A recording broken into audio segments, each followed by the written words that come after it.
Halo anak-anak semuanya, apa kabar? Hari ini kita akan belajar biologi dengan materi baru, bab baru, yaitu tentang substansi genetika. Di dalam substansi genetika ini nanti kita akan mempelajari tentang kromosom, kemudian gen, kemudian juga alel, kita akan belajar tentang DNA, RNA, dan terakhir kita akan belajar tentang sintesis protein. Tetap semangat di dalam belajar substansi genetika, semoga kalian dapat mempelajarinya dengan baik.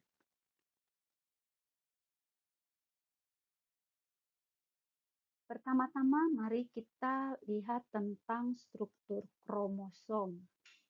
Ini adalah gambaran tentang struktur kromosom. Jadi, bila ini adalah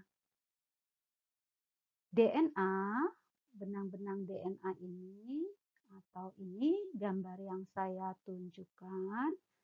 Kemudian bulat-bulat ini adalah histon, ada yang mengandung protein dan non-protein. Terlihat bahwa histon itu berlekatan dengan DNA. Histon yang berlekatan dengan DNA ini nanti akan membentuk kesatuan yang kita sebut dengan strukturnya adalah nukleosom. Jadi nukleosom itu adalah gabungan antara DNA dengan histon. Nukleosom itu akan bergabung menjadi satu kesatuan yang strukturnya nanti kita sebut dengan solenoid. Jadi solenoid adalah kumpulan dari nukleosom. Solenoid ini nanti akan terus memadat membentuk struktur yang kita sebut dengan kromatin.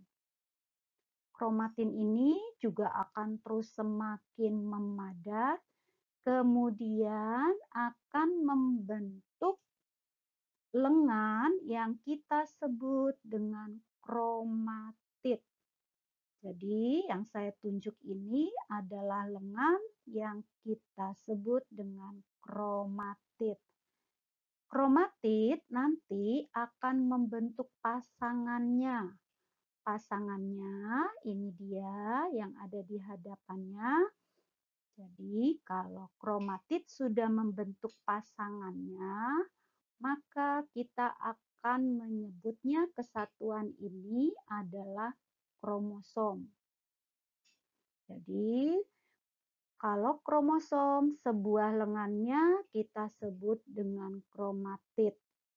Nah, dua lengan ini akan membentuk satu kesatuan yang kita sebut dengan kromosom dan di bagian tengahnya akan berlekatan satu dengan yang lainnya.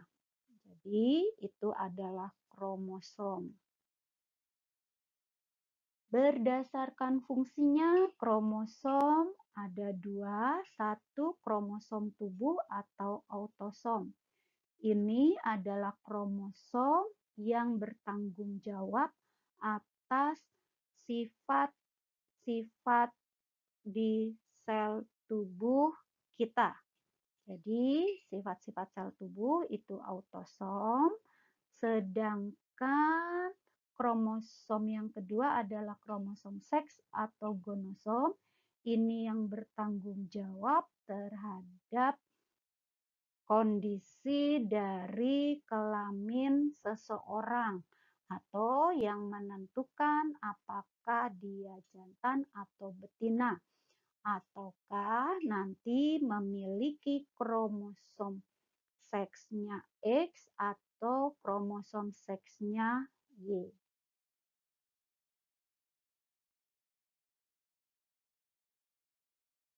Adapun bagian-bagian kromosom adalah sebagai berikut.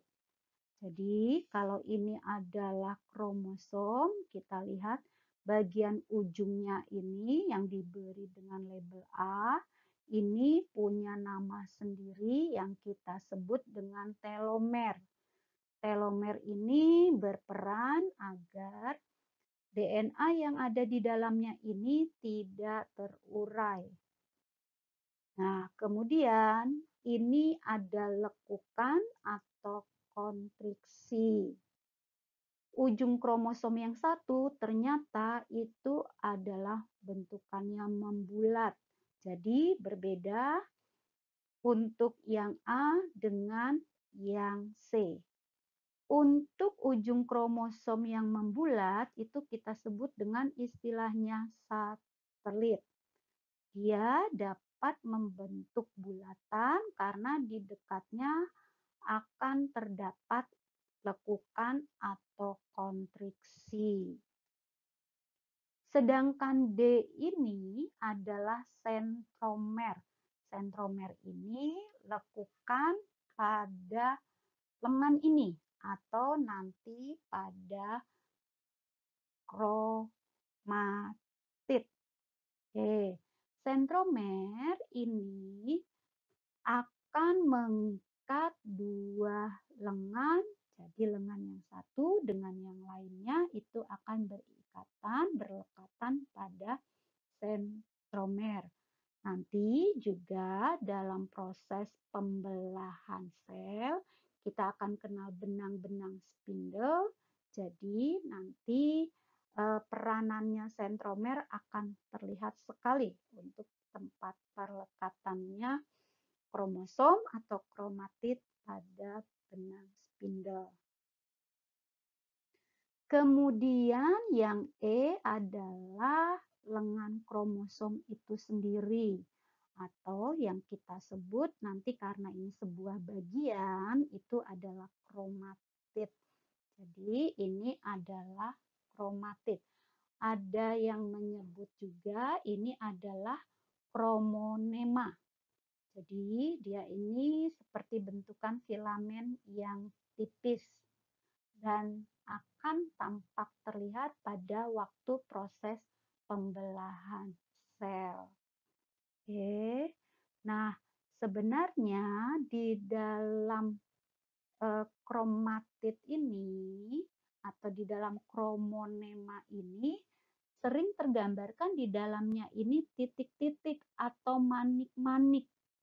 Nah, itulah yang nantinya kita sebut dengan istilahnya kromomer. Ya.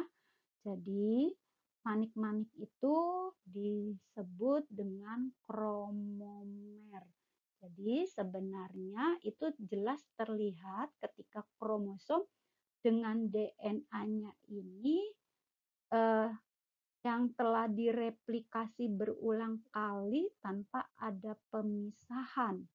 Sehingga bentuk kromosomnya nanti di dalamnya ini bentuknya seperti manik-manik, seperti titik-titik hitam. Itu terdapat di dalam kromatid atau lengan kromosom ini.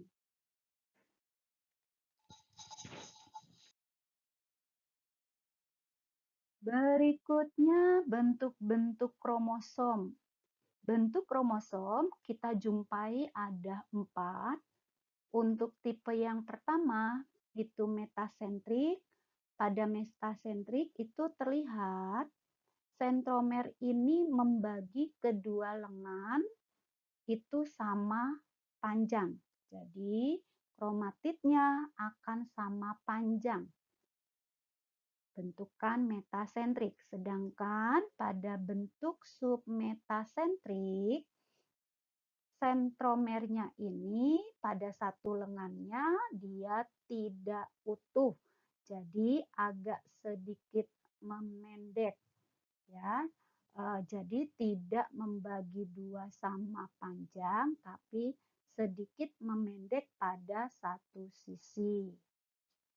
Sedangkan untuk yang akrosentrik, ternyata sentromernya itu mendekati lengan ujung lengan yang satunya, sehingga tampak kedua lengan ini tidak sama panjang. Yang satu sangatlah pendek.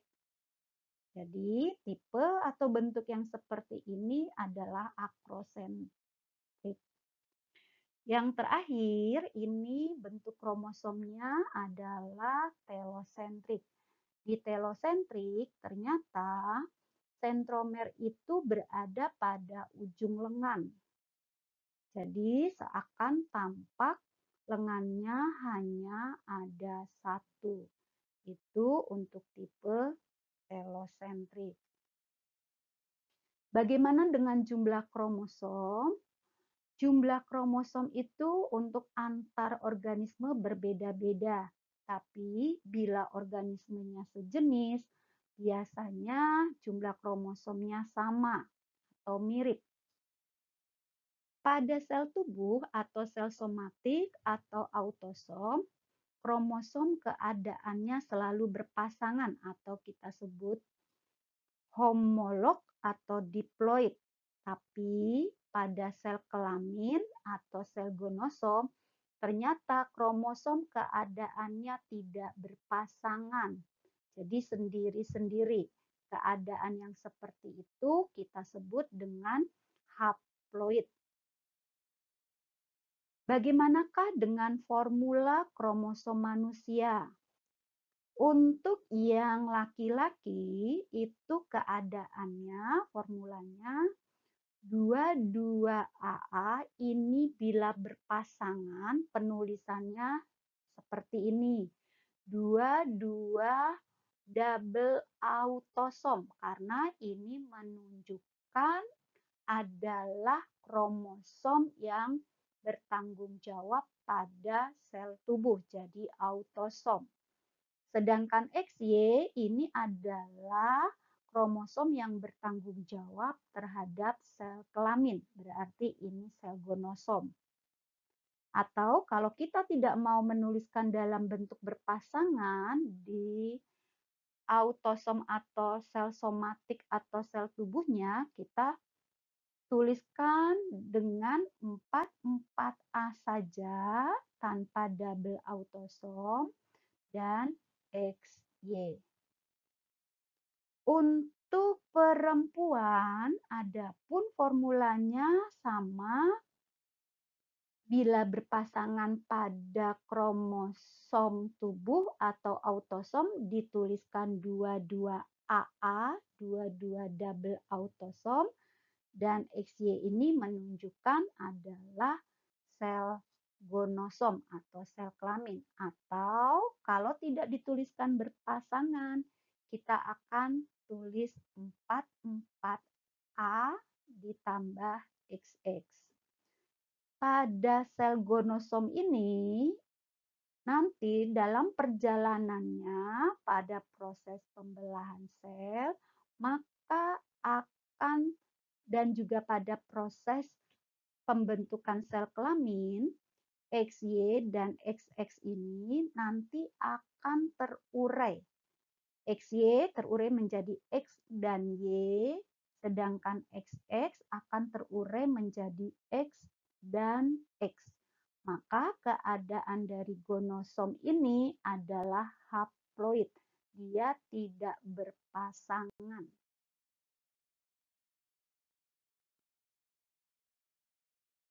Di dalam kromosom kita akan jumpai gen. Gen adalah unit instruksi untuk menghasilkan atau mempengaruhi suatu sifat herediter tertentu. Nanti dalam penulisannya untuk gen, bila dia dominan, ini sifat yang kita harapkan dia muncul, maka penulisannya diawali untuk sifatnya dengan huruf besar. Kebalikannya, kalau dia resesif, ini sifat yang tidak kita inginkan dia muncul, maka penulisannya huruf awalnya itu berkebalikan dengan dominan. Kalau ini besar, maka dia kecil. Atau dalam contohnya kita bisa lihat sebagai berikut. Di sini ada batang tinggi. Batang tinggi ini kita harapkan dia memiliki sifat dominan. Maka sifat tinggi ini huruf depannya adalah T. Kita tulis dengan huruf besar menjadi T besar. Sedangkan untuk resesifnya pendek ini yang tidak kita harapkan dia muncul, kita tulis berkebalikan dari yang dominan. Berarti di sini penulisannya adalah dengan T kecil. Di dalam gen nanti juga kita akan bertemu dengan istilah genotif. Genotif adalah sifat yang tidak tampak yang ditentukan oleh pasangan gen. Jadi, sifat ini tidak tampak. Untuk menyatakan bahwa gen itu ada, maka dibuatlah dalam bentuk lambang. Lambangnya seperti ini tadi, didapat dari huruf awal sifat. Jadi kalau di sini tinggi, maka menggunakan T besar. Sedangkan dia kenapa T kecil? Karena dia adalah resesifnya, maka lawannya. Itu untuk genotip. Sedangkan fenotip adalah sifat yang tampak dari luar. Jadi sifat ini yang mudah dikenali. Dapat kita lihat melalui panca indera, batang tinggi atau batang pendek. Nah, gen di dalam kromosom itu memiliki alternatif. Adalah alel. Alel yaitu variasi alternatif gen yang menjelaskan adanya variasi pada pewarisan suatu sifat. Jadi ini variasi alternatif. Seperti apa? Ada alel nanti yang memiliki fungsi yang sama atau saling mendukung, bisa juga nanti fungsinya justru berlawanan. Maka kita kenal nanti untuk alelnya, kalau dia sama kita sebut homozigot, kita tuliskan nanti bentukan genotif dominannya adalah B besar, atau kalau dia sifatnya resesif, maka kita tuliskan bentukan genotip resesifnya adalah B kecil, B kecil. Jadi, ini memiliki fungsi yang sama. Ini dominan, ini resesif atau saling mendukung. Keadaan ini kita sebut homozigot. Untuk yang kedua, kalau alelnya berbeda, maka kita menyebutnya heterozigot. Di dalam heterozigot, di sini tampak alelnya satu dengan yang lainnya berbeda. Yang satu dominan, B besar genotifnya, yang satu resesif, B kecil. Jadi kalau dia berlawanan, kita sebut heterozigot. Nah, keadaan alel di dalam kromosom homolog dapat digambarkan sebagai berikut. Jadi ini adalah kromosom. Kromosom itu bentukannya selalu berpasangan yang kita sebut nanti dengan kromosom homolog. Jadi homolognya. Nah, bila di sini ada gen yang memenuhi tentang warna bunga, maka kita akan dapati alelnya. Bila di sini fenotipnya warna bunga ungu, bila alelnya memiliki, nah di hadapannya di sini adalah putih, berarti alel warna bunganya putih, maka keadaan seperti ini contoh untuk yang heterozigot. Jadi dia berlawanan satu dengan yang lainnya, tetapi masih satu alel. yaitu tentang warna bunga. Memiliki alternatif variasi. Apa variasinya? Satu warna bunga ungu, satu warna bunga putih. Jadi itu untuk kedudukan alel di dalam kromosom. Jadi tidak bisa seperti ini. Misalnya, kalau di sini tentang gen warna bunga, maka pasangan yang ada di hadapannya misalnya tentang tinggi batang. Jadi ini adalah dua gen yang berbeda dan itu bukanlah alternatif alel. Kemudian kita akan kenal dengan istilah lokus. Lokus adalah tempat kedudukan alel di dalam kromosom itu adalah lokus. Jadi letaknya di sini untuk alel warna bunga ungu dan di sini adalah untuk alel warna bunga putih. Lokusnya sudah terlihat. Itu materi kita untuk substansi genetika, masih merupakan materi awal. Semoga kalian dapat memahaminya. Terima kasih, tetap semangat di dalam belajarnya dan tetap menjaga kesehatan. Terima kasih.